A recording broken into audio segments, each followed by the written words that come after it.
یوه خبره د میرمنو په غوږ کې کوم.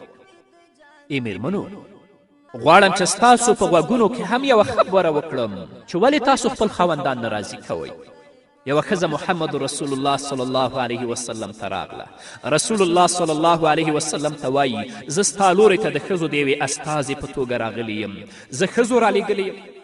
هغه ښځه رسول الله صلی الله علیه وسلم ته وایي ای د الله رسوله تا ته وایم اسلام د الله په لاره کې د جهاد، د جمعې د لمونځ، د جماعت او د جماعت د لمنځونو ثواب سړیو ته ورکړی، ښځو ته یې هېڅ هم نه دي ورکړي.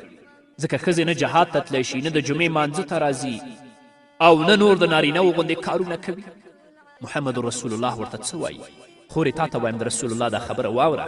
رسول الله ورته وایي هغو ښځو ته چې ته یې رالیږلې خبر ورکړه چې له خپل خاوند سره د یوې ښځې ښه ژوند تیرول، د خپل خاوند راضي کول او د هغه اطاعت کول له دغو ټولو سره برابر دي. یعنی د مجاهد له مزد سره مساوي دي. کوم اجر و ثواب چې الله مجاهد او غازي ته ورکوي دا هغې ښځې ته ورکوي چې د خپل خاوند اطاعت کوي او هغه راضي ساتي. اوس نو خورې ستا نظر څه دی چې په دې امر سره د الله تعالی عبادت وکړې ان که چیرې ستا خاوند دې بدې هم شي خو بیا هم د هغې اطاعت وکړه. دا چې ته د الله رب العزت تقوا خپله پیشه وګرځوه. الله رب العزت دې د خپل ځان او د هغه ترمنځ ځای پر ځای کړه او له خپل الله سره دې معامله ترسره کړه. ځکه الله فرمایي ان الله کان علیکم رقیبا.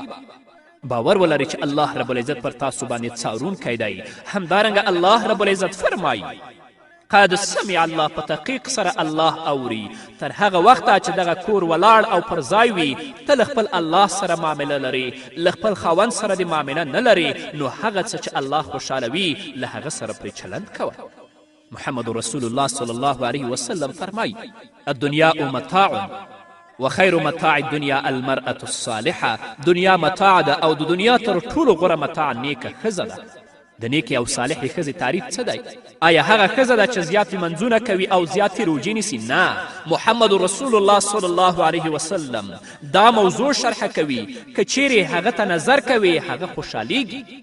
یعنی ستا ښه والی ستا د خاوند په سترګو کې دی، په سترګو کې ښکلې اوسې، په خبرو کولو کې دی، په خندولو کې دی، د خپل ځان په ساتلو کې دی، په شوخي او په مستي کولو کې دی، په مینې او په محبت کې دی، د کور په نظافت او پاکوالي کې دی او په خوندورو خوراکو کې دی. ستا اصلاح او ښه والی د الله رب العزت په وړاندې اصلاح او ښه والی دی.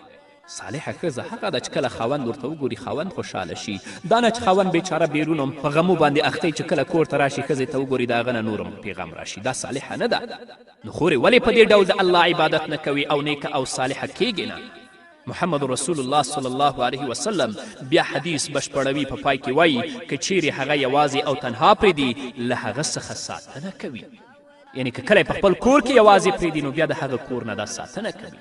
نو الله دې زموږ ورونه هم اصلاح کړي، الله دې زموږ خویندې اصلاح کړي تر څو په خپل ژوند باندې پوه شو او جنت زموږ کورونو ته پخپله راشي. نور به م واورو قدرمن اورېدونکو.